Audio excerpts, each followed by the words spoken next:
നിങ്ങളും നിങ്ങളുടെ പേഴ്സണും എന്തെങ്കിലും കാരണവശാൽ ഒരു നോ കോൺടാക്ട് സിറ്റുവേഷനിലാണ്. തീരെ കമ്മ്യൂണിക്കേഷൻ ഇല്ലാത്തൊരവസ്ഥയാണ്. നിങ്ങൾക്ക് അവരെ പറ്റി ഒന്നും അറിയാൻ സാധിക്കുന്നില്ല എന്നുള്ളൊരു കണ്ടീഷൻ ആണെങ്കിൽ അവരുടെ കറണ്ട് എനർജിയിൽ എന്താണ്, അവരിപ്പോൾ എന്താണ് ചെയ്തുകൊണ്ടിരിക്കുന്നത്, അല്ലെങ്കിൽ അവരുടെ തോട്ട്സിൽ എന്താണ് കണക്റ്റ് ആവുന്നത് നമുക്ക് നോക്കാം. കാർഡ്സ് ഷഫിൾഡാണ് കേട്ടോ. Queen of cups, king of cups, ശരി, 9 of pentacles, knight of swords, Ace of Swords, 3 of Pentacles, Judgment, Strength, 7 of Pentacles. നിങ്ങളുടെ പേഴ്സൺ അവരുടെ ജോലിയിലൊക്കെ വളരെ കൃത്യമായിട്ട് തന്നെ ശ്രദ്ധിച്ചു പോകുന്നുണ്ട് കേട്ടോ. നിങ്ങൾ രണ്ടുപേരും തന്നെ, കാരണം കിങ് ഓഫ് കപ്സും ക്വീൻ ഓഫ് കപ്സും രണ്ടും തന്നെ വന്നിരിക്കുന്നു. രണ്ടുപേരും തന്നെ ഒരുപോലെ ഇമോഷണലായിട്ട് ഫീൽ ചെയ്യുന്നതായിട്ടാണ് ഇവിടെ കാണുന്നത്. നിങ്ങളുടെ പേഴ്സണും നിങ്ങളും, അതായത് നിങ്ങൾ രണ്ടുപേരും നിങ്ങളുടെ എനർജീസ് മിറർ ചെയ്യുന്നതായിട്ടാണ് കാണുന്നത്. നിങ്ങൾക്ക് ഇമോഷണലായിട്ട് സങ്കടം, വിരഹമൊക്കെ തോന്നുന്നുണ്ടെങ്കിൽ അവർക്കും അതുപോലെ തന്നെയാണ് തോന്നുന്നത്. പക്ഷേ ഒരു ഈഗോ ഇഷ്യൂ മൂലം അവർ നിങ്ങളെ കോൺടാക്റ്റ് ചെയ്യാതിരിക്കുകയാണ്. ഒരു കിങ് ഓഫ് കപ്സിൻ്റെ എനർജിയിലേക്ക് പോയിരിക്കുന്നതായിട്ട്. നിങ്ങളും ഒട്ടും മോശമല്ല, നിങ്ങളും അതേ എനർജി തന്നെയാണ് ഇരിക്കുന്നത്. കാരണം നിങ്ങൾ രണ്ടുപേരും മിറർ ചെയ്യുകയാണ്. ഓക്കെ, അവർ കുറച്ച് അവരുടെ കരിയറിലേക്ക് കൂടുതലായിട്ട് ഫോക്കസ് ചെയ്യുന്നതായിട്ട് കാണുന്നു.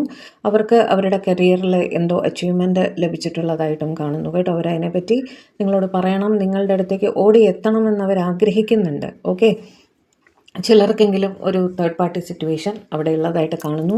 അതും ഒരു റീസൺ ആയിരിക്കാം നിങ്ങളുടെ ഇടയിൽ ഒരു നോ കോൺടാക്റ്റ് വരാനുള്ള. പക്ഷെ അവർക്കൊരു റിയലൈസേഷൻ കിട്ടിയിട്ടുണ്ട്. നിങ്ങൾ അവരുടെ ലൈഫിൽ വളരെ ഇമ്പോർട്ടൻ്റ് ആയിട്ടുള്ളൊരു വ്യക്തിയാണ്. നിങ്ങളെ മറികടന്ന് അവർക്കൊന്നും ചെയ്യാൻ പറ്റില്ല എന്നുള്ളത് അവർക്ക് ഇമോഷണലി അവർ നിങ്ങളെ ഡിപ്പെൻഡൻ്റ് ആണ്. അതുകൊണ്ട് തന്നെ നിങ്ങളോടൊരു ക്ഷമ ചോദിച്ച് നിങ്ങളുടെ അടുത്തേക്ക് തിരിച്ചു വരണം എന്ന് അവർ ആഗ്രഹിക്കുന്നുണ്ട്. ഡിവൈൻ്റെ ഇൻ്റർവെൻഷൻ അവർ ആഗ്രഹിക്കുന്നുണ്ട് കേട്ടോ, പ്രാർത്ഥിക്കുന്നുണ്ട്. ഈ സിറ്റുവേഷൻ മാറി നിങ്ങളുമായിട്ട് വീണ്ടും രമ്യതയിലെത്തണം, പഴയതുപോലെ ഒരു കമ്മ്യൂണിക്കേഷൻ, ഒരു എന്താ പറയുക, ഒരു ഇമോഷണൽ അറ്റാച്ച്മെൻറ്റ് നിങ്ങളുമായിട്ട് വരണം എന്ന് അവർ ചിന്തിക്കുന്നുണ്ട്. അവർ ജോലിയിലേക്ക് വളരെയധികം കോൺസെൻട്രേറ്റ് ചെയ്യുന്നതായിട്ടും കാണുന്നുണ്ട് കേട്ടോ. അടുത്തേക്ക് ഓടി എത്താനുള്ളൊരു ടെൻഡൻസി വളരെയധികം കൂടുതലുള്ളതായിട്ടും കാണുന്നുണ്ട്. നിങ്ങളുമായിട്ടൊരു ഈക്വൽ ഗിവ് ആൻഡ് ടേക്കിൽ എത്തണം എന്നും അവർ ചിന്തിക്കുന്നതായിട്ട് കാണുന്നു. ഓക്കെ, ഇപ്പോഴുള്ള സിറ്റുവേഷൻ, ആ തടസ്സം, അതെന്ത് തന്നെ ആയാലും അത് എത്രയും പെട്ടെന്ന് മാറി വരണം എന്നവർ മാനിഫെസ്റ്റ് ചെയ്യുന്നതായിട്ടും കാണുന്നുണ്ട് കേട്ടോ. ഒരു ലോങ് ഡിസ്റ്റൻസ് നിങ്ങളുടെ ഇടയിൽ വന്നിരിക്കുന്നതായിട്ടും ഒരു തേർഡ് പാർട്ടി സിറ്റുവേഷൻ കുറച്ച് പ്രബലമായിട്ട് തന്നെ അവിടെ കാണുന്നുണ്ട്. അവരതിനെപ്പറ്റി വളരെ ബോധേഡായിട്ട് ചിന്തിക്കുന്നതായിട്ട് കാണുന്നു.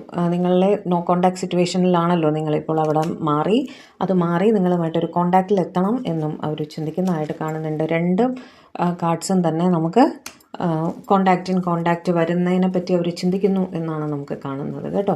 നിങ്ങളുടെ ഓൺലൈൻ റിലേറ്റഡ് ആക്ടിവിറ്റീസ് എല്ലാം തന്നെ ഇവർ ശ്രദ്ധിക്കുന്നതായിട്ടും കാണുന്നുണ്ട്.